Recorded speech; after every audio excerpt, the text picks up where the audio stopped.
رحمان بھی ہے، رحیم بھی ہے. یہ تو یعنی بنیادی سورہ فاتحہ ہم جس کو کہتے ہیں الحمد، سورہ الحمد 25 سپارے ہیں نا، پھر آیتیں 30 سپارے ہیں قرآن میں، اور قرآن کی آیتیں کتنی ہیں، سورتیں کتنی ہیں قرآن میں، یعنی الحمد، سورہ بقر، سورہ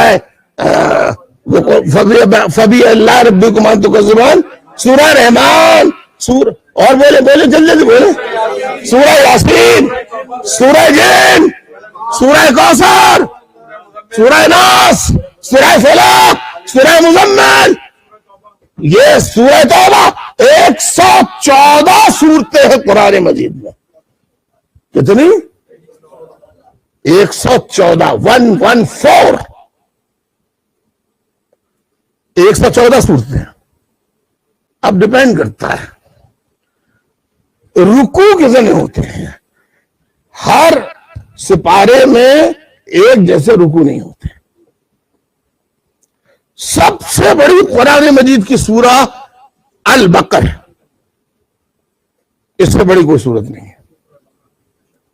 اب صورتوں میں آ جائیے تو صورتوں میں یہ جاننے کے لیے بڑی ضرورت، بڑا مسلمان کے لیے کم از کم یہ جاننا بڑا ضروری ہے کہ کون سی سورہ ہے، سورت ہے، کون سی سورت ہے یا سورہ ہے جو مکی ہے، اور کون سی ہے جو مدنی ہے. کون سی، اس کا مطلب کیا ہے مکی و مدنی؟ یعنی وہ صورتیں جو مکہ میں اتری اور وہ صورتیں جو مدینے میں اتری. کس پہ اتری؟ حضور اکرم نبی آخر الزمان سرکار دو عالم سرور کونین صلی اللہ علیہ وسلم پر. چاہے وہ مکے میں اتری ہو یا تو دو صورتیں ہو گئی، مکی اور مدنی. یہ بنیادی چیزیں آپ کو معلوم ہے، لیکن میں اس لیے بتا رہا ہوں کہ پوری دنیا میں سنا جا رہا ہے اور اسٹوڈنٹس بھی سن رہے ہیں، ان کے علم میں بھی آ جائے. اب اگر آپ سورہ مکی میں کا جائزہ لیں گے تو عمومی مکی صورتوں میں آپ کو صبر کی زیادہ تلقین ملے گی، امن کی زیادہ تبلیغ ملے گی. کوئی پتھر مارے صبر کرو، کوئی کوڑا پھینکے حضور پر بڑھیا روز، اور جس دن نہ پھینکے تو حضور چلے جائیں. پوچھے یہ آج کوڑا نہیں ہے، کیا چکر ہے یہ کہ بڑھیا کی طبیعت خراب ہے، دروازہ کھٹکھٹایا، حاضر ہو سکتا ہے وہ اندر، آواز آئی اندر آ جائیے، کون ہے؟ طبیعت معلوم کرنے، عادت کرنے آیا.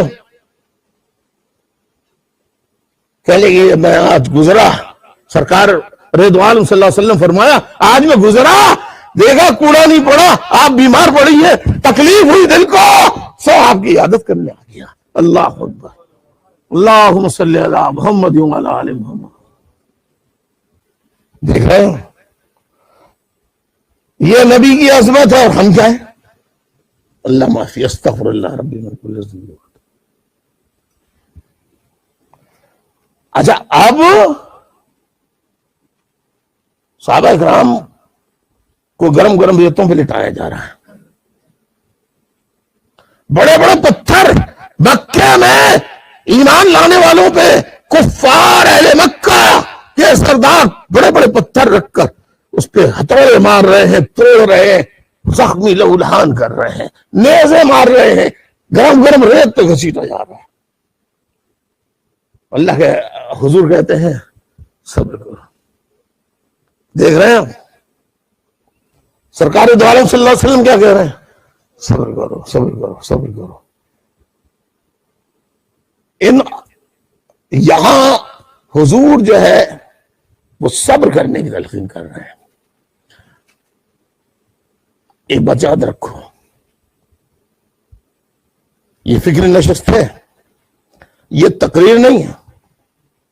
جب حضور نے دیکھا ظلم اتنا بڑھ گیا ہے اور میں کچھ یعنی میں اللہ سے کہتا ہوں یا اللہ رحم فرما، اور وہ بھی کہہ رہا ہے نہیں، یعنی اللہ بھی رحم نہیں فرما رہا، تو ظاہر ہے اللہ ہی کا حکم ہوا ہوگا جو انہوں نے کسی سے شیئر نہیں کیا۔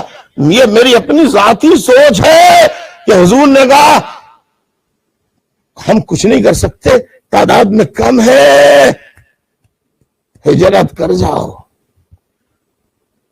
فلاں جگہ نجاشی بادشاہ ہے عیسائیوں کا، اس کے جا کے پاس ایگزائل لے لو، جلا وطنی اس سے مانگ لو، تو تمہیں کم از کم اس چیز سے مل جائے گا۔ کیا مل جائے گا؟ سکون مل جائے گا۔ میں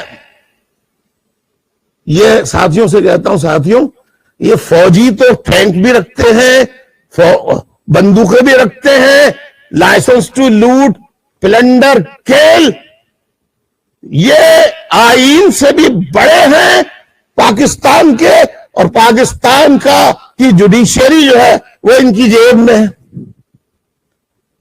نعوذ باللہ یہ پاکستان کے اللہیوں میں رہنے ہیں۔ استغفر اللہ ربی من کل ذنب واتوب الیہ، اللہ ان پہ عذاب بھیجے گا۔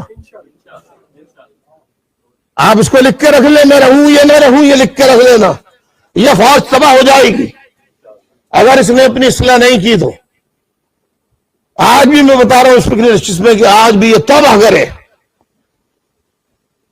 تو شاید یہ بھی بچ جائے، پاکستان بھی بچ جائے، ورنہ یہ نہ پاکستان بچے گا، نہ یہ فوج رہے گی، نہ ان کی شان و شوکت رہے گی۔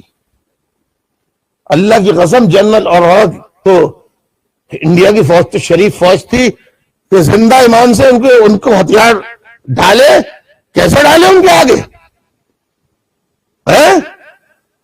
اب کے جو ہوگا تو ان کو ہتھیار ڈالنے کی نوبت بھی نہیں آئے گی، کوئی نہیں قبول کرے گا ان کے ہتھیار بھی، یہ بتا رہا ہوں میں تمہیں۔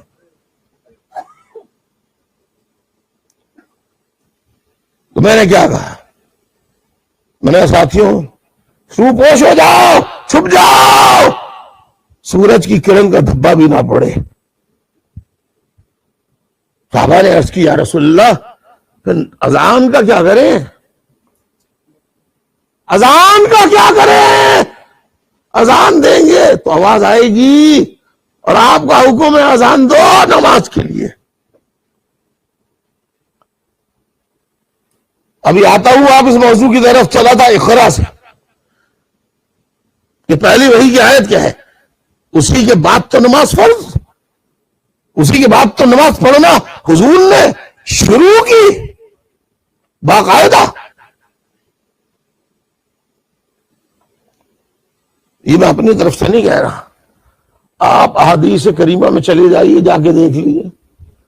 پہلی بات تو یہ کہ میں کبھی جھوٹ یا اپنی طرف سے کوئی بات غلط بتاؤں گا نہیں، نہ میں نے بتائی کبھی زندگی میں۔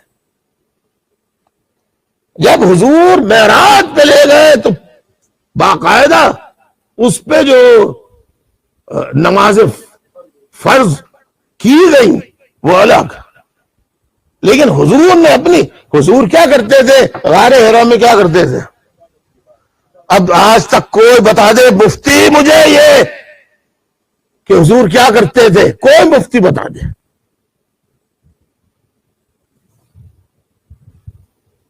میں بتاؤں کیا کرتے تھے؟ یہ دنیا کیا ہے، کیسی ہے؟ یہ کیا ہے دنیا؟ یہ پیڑ کیسے اگتے ہیں؟ یہ بارش کیسے ہوتی ہے؟ کیوں ہوتی ہے؟ یہ سورج کیسے نکلتا ہے؟ یہ چاند کیا چیز ہے؟ یہ نکلتا بھی ہے، غروب بھی ہوتا ہے۔ یہ اتنی گرمی ہے، یہ گرمی کیسے ہے؟ اس کے بعد اتنی سردی کہ کپڑے نہیں ہیں پہننے کے۔ سردی یہ کون لاتا ہے؟ سردی یہ گرمی۔ غور و فکر، غور و فکر، غور و فکر، سوچو فکر، کون ہے کون ہے؟